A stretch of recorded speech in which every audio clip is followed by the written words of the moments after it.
and go out, and decided to find out what it's all about.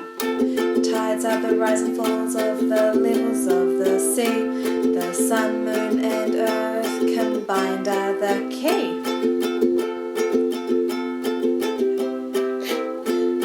Generating forces, mass over distance cubed.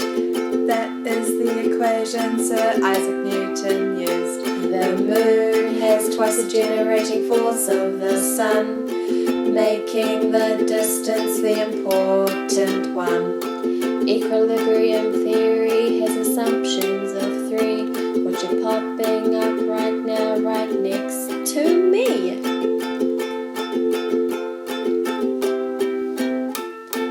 Tides in, tides out.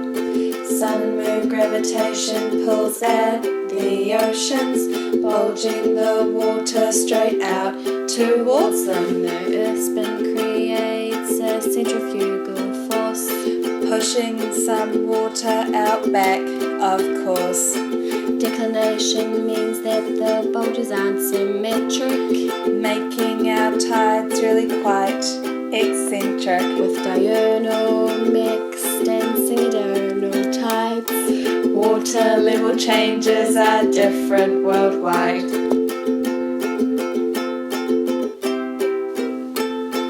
Semi-diurnal tides happen twice a day, but what exactly is the period of a tidal wave? As the earth rotates, the tides go up and down, while the moon rotates further around. Makes 12.5 hours.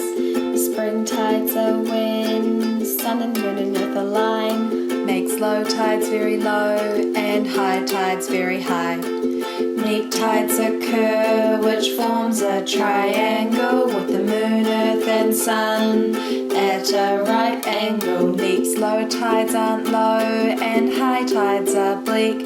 These short period changes happen every 2 weeks.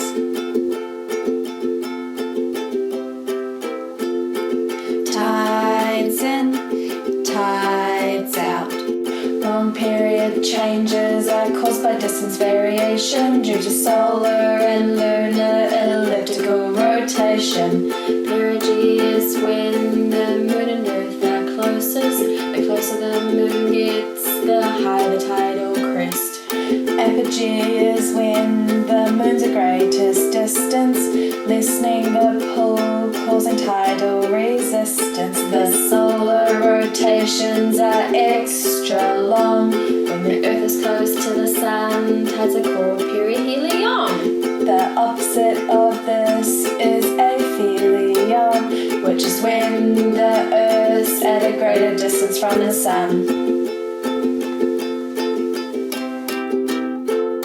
When tidal constituents are combined, we are able to predict the future tides. The crests and troughs, when lined up together, helps to visualize spring neap cycles much better. But wait, we forgot the dynamic theory. Some of Sir Isaac Newton's assumptions were wrong. Water responds actively to the forces, so the bulges aren't stationary.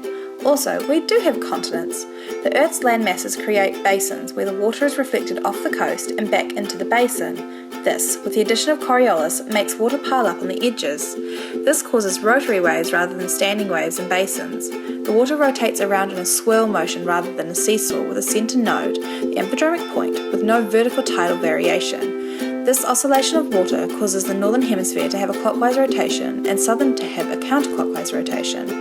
In some places, the basins are too narrow and standing waves occur instead. The shape of a bay or estuary, the river flow, local weather and geographical location can influence the height of the standing waves in the Bay of Fundy, the world's highest tides. Dynamic theory combined helps us to predict the future tides.